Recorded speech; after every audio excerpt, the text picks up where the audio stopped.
Déclaration du groupe parlementaire PDCI-RDA relative à la loi des finances portant budget de l'État pour l'année 2020. Le groupe parlementaire PDCI-RDA a examiné avec attention le projet de loi des finances portant budget de l'État pour l'année 2020 qui s'établit en ressources et en charges à 8 061 milliards 13 330 830 francs CFA. Il est composé de recettes et de dépenses budgétaires, des ressources et des décharges des trésoreries, ainsi que des recettes et des dépenses des comptes spéciaux du Trésor.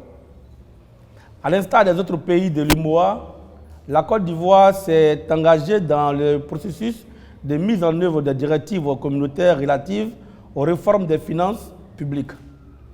À cet égard, le nouveau cadre harmonisé des finances publiques a été mis en place par la loi numéro 2014-336 du 5 juin 2014 relative aux lois des finances et la loi organique numéro 2014-337 du 5 juin 2014 portant code de transparence dans la gestion des finances publiques, de même que plusieurs actes réglementaires. Ainsi, après plusieurs années de mise en train, la Côte d'Ivoire a définitivement basculé dans le système de budget-programme tel que défini par le nouveau cadre harmonisé des finances publiques à partir du 1er janvier 2020. Le budget-programme est un mode de gestion des finances publiques avec pour but d'instaurer une plus grande cohérence entre les objectifs de développement et les allocations budgétaires. Dans ce système, les crédits budgétaires sont adoptés par programme. Les prévisions sont axées sur les programmes et concordent pleinement avec les plans de dépenses du budget annuel. Par ailleurs, dans le budget programme, les rapports annuels sur les résultats de l'exécution des programmes sont établis par tous les ministères et services gouvernementaux. Ce nouveau mode de gestion se caractérise surtout par une nouvelle approche de l'élaboration et de l'exécution du budget qui met l'accent sur les priorités de moyen et long terme associées à des objectifs de résultats. Ainsi, contrairement au budget annuel, le budget programme est élaboré et présenté pour une période de 3 ans. Dans le cadre de ce basculement, les différents ministres du gouvernement se sont succédés pour présenter les 142 programmes financés par le budget de l'État de Côte d'Ivoire pour l'année 2019.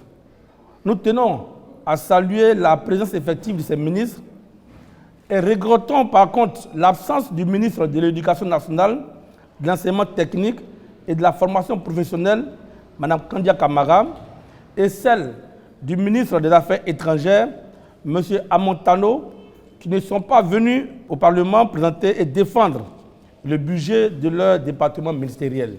Le mercredi 27 novembre 2019, les députés réunis en séance plénière ont adopté à la majorité des députés présents le projet de loi des finances portant budget de l'année 2020. Cependant, le groupe parlementaire PDCI-RDA s'est abstenu de voter le dit budget pour les raisons suivantes. 1. L'imprécision dans la définition des indicateurs de performance des programmes. 2. Le caractère peu réaliste des prévisions des ressources et des charges. 3. L'insuffisance des crédits alloués aux collectivités territoriales. 4. L'importance du poids de la dette dans le budget de l'État. 5. La non prise en compte de la gratuité de la carte nationale d'identité. Et 6. L'utilisation abusive de la législation par ordonnance. Je vais détailler. Donc en 1, l'imprécision de la définition des indicateurs de performance des programmes. Le groupe parlementaire PDCI regrette que les indicateurs de performance pour la plupart des programmes soient inexistants ou manquant de précision et ne permettent pas ainsi de voir l'évolution d'un programme d'une année à une autre. À titre d'exemple, sur le budget de la santé, il n'est pas indiqué le taux de mortalité infantile, maternelle, l'espérance de vie, qui sont des indicateurs fondamentaux, indispensables au suivi du programme. En 2, le caractère peu réaliste des prévisions des ressources et des charges. Le groupe parlementaire PDCI-RDA dénonce le caractère peu réaliste des prévisions budgétaires. Cette situation a été également relevée par la Cour des comptes, qui, tout en notant les déficits budgétaires des 3 dernières années, s'interroge sur la sincérité des projections budgétaires inscrites au projet de loi des finances portant budget de l'État et Côte d'Ivoire en 2020. 3. L'insuffisance des crédits alloués aux collectivités territoriales. Le groupe parlementaire PDCI-RDA constate avec regret que les crédits alloués aux collectivités territoriales, à savoir les communes, les régions et les districts, sont moins de 3% du budget de l'État et Côte d'Ivoire. Cette situation est déplorable, d'autant plus que le développement de la Côte d'Ivoire devrait reposer sur les structures décentralisées. 4. L'importance du poids de la dette dans le budget de l'État. Bien que l'encours de la dette publique totale rapportée au PIB nominal soit inférieur à la norme communautaire des critères de convergence, le groupe parlementaire PDCI-RDA s'inquiète du rythme d'endettement en devise de notre pays qui pourrait à terme plomber l'évolution de notre économie. 5. La non prise en compte de la gratuité de la carte nationale d'identité Côte d'Ivoire. La Côte d'Ivoire vient d'adopter une loi instituant une nouvelle carte nationale d'identité biométrique avec de nombreux avantages sécuritaires qui doit en remplacer dès 2020 les cartes nationales d'identité actuelles. L'annonce faite du coût de délivrance, qui est de 5 000 francs, de cette nouvelle pièce d'identité, a suscité de nombreuses réactions tant parmi les parlementaires que les acteurs de la société civile, donc toute la population ivoirienne. Tenant compte du caractère obligatoire de cette pièce et du niveau de paupérisation de la population, le groupe parlementaire PDCI a proposé un amendement demandant que le budget de l'État supporte les frais d'établissement de la carte nationale d'identité, afin que tout requérant bénéficie gratuitement de cette pièce. Cet amendement a été malheureusement rejeté par les députés du groupe parlementaire RHDP, alors que les sources de financement nécessaires à l'établissement de la carte nationale d'identité de 7 millions d'Ivoiriens pouvaient être réunies à travers une augmentation du taux de la taxation ad valorem sur le tabac. Je reprends. J'ai dit que cet amendement proposé par le groupe parlementaire PDCI-RDA pour le grand bonheur des populations ivoiriennes a été rejeté par les députés du RHDP. Alors que les ressources financières nécessaires à l'établissement de la carte nationale d'identité de 7 millions d'Ivoiriens pouvaient être réunies à travers une augmentation du taux de la taxation ad valorem sur le tabac. 6. L'utilisation abusive de la législation par ordonnance. Le préambule de la Constitution ivoirienne du 8 novembre 2016 proclame l'attachement du peuple de Côte d'Ivoire au principe de la séparation et de l'équilibre des pouvoirs, pouvoir exécutif, pouvoir législatif et pouvoir judiciaire.